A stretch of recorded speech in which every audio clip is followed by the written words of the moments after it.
Next, we'll hear from Jessica Smith, who represented Highland Park ISD at the Region 10 Elementary Teacher of the Year competition.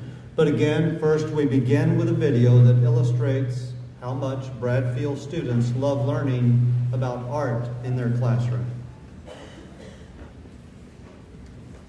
It's just like a really fun place to be because it kind of feels like a place where you could spill a whole bucket of water or a bucket of paint and she wouldn't care at all. We have mess every day, but it's a fun mess. Everyone's like screaming and hollering and flinging stuff around. When we were like painting, I've been so messy on my hands. Everything's scattered everywhere and there's paint splatters everywhere. It's basically like just someone dumped a bunch of rainbow paint on it. I don't care about getting messy unless it gets in my hair because my hair is like the thickest hair in the world and it's so hard to get out. Take the stir sticks out, clap them on the sides, hold your pencil, partner set the timer for 8 minutes. 1 minute she's helping a kid on her art piece and like the other second she's dragging a huge barrel of water behind her or something like that. Miss Smith is a great art teacher. I love going to art because we get to do fun, creative stuff. I really enjoy art and it's one of my favorite things, and I like it because I just love like painting and stuff like that. I just like crayons and markers and pencils and normal sheets of paper.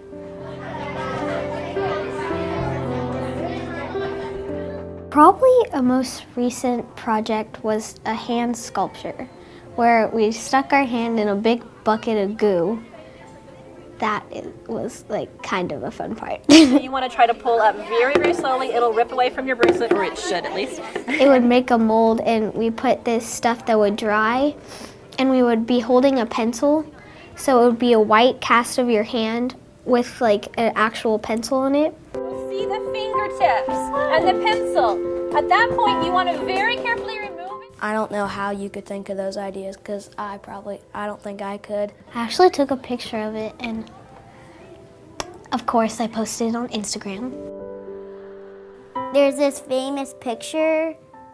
It's called the Mona Lisa. One of our projects is about the Mona Lisa and learning about the famous life, her famous smile, her famous pose, and how we see the Mona Lisa in different ways. If you look at the eyes, she's like smiling a lot. If you look at the mouth, she's just like Frowning like this. Like she's like really grumpy or something. Like looking at you and trying not to feel guilty for something. My students have been taking the Mona Lisa on different creative adventures, as well as putting her into different characters as they create their own illusions. She taught us that in the old days, they didn't have dentists, so they would never smile because their teeth looked really bad, I bet. Yeah, she's not the prettiest girl in the world.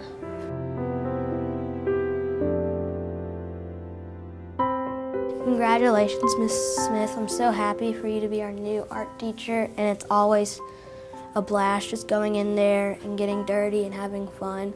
Congratulations, Mrs. Smith. I'm not surprised. You're just the best. Congratulations, Miss Smith, that you won the Teacher of the Year. I hope you have a good day. I just wanted to say congratulations. Perfect.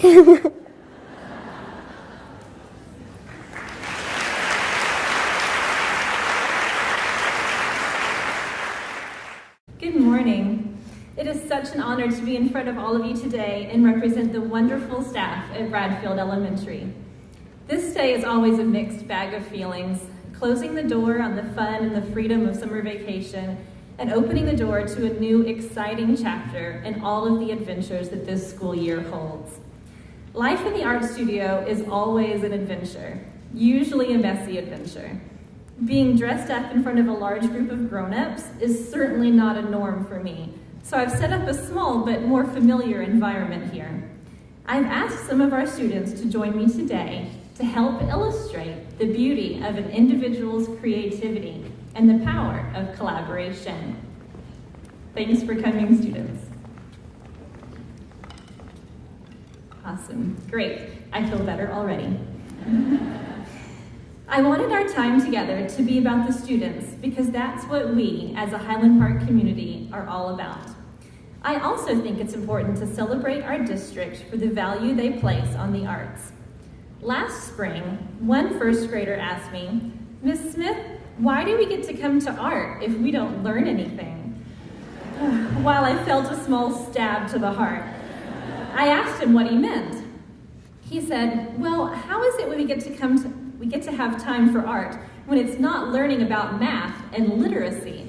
And yes, the 7-year-old really said literacy. I told him that being creative and having fun is very good for his brain.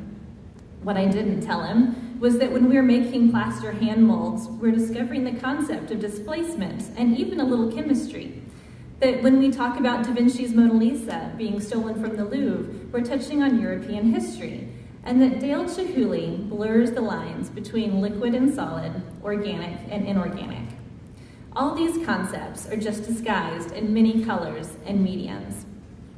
This first grader's question inspired me to ask other kids why they thought art was important.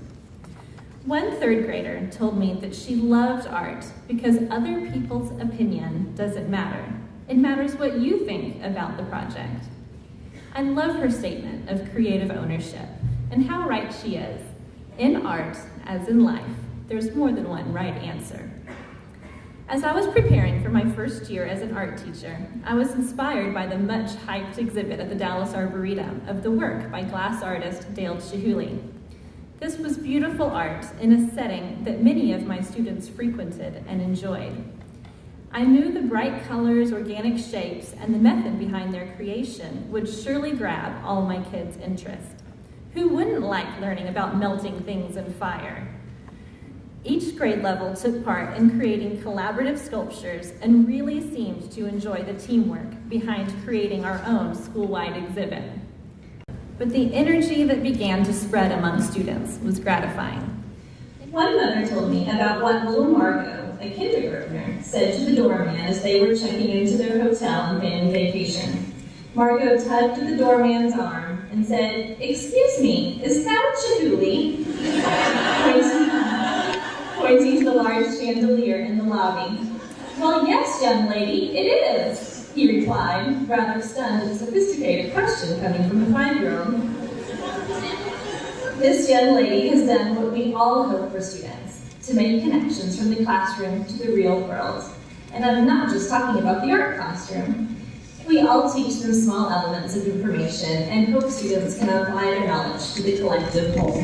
Kindergarten teachers teach the sounds and letters and hope their students will be able to put it all together to be successful readers and writers.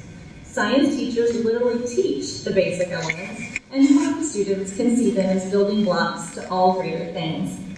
History teachers share one event on the timeline and hope students take what they can from those events in the past to help shape the greater future.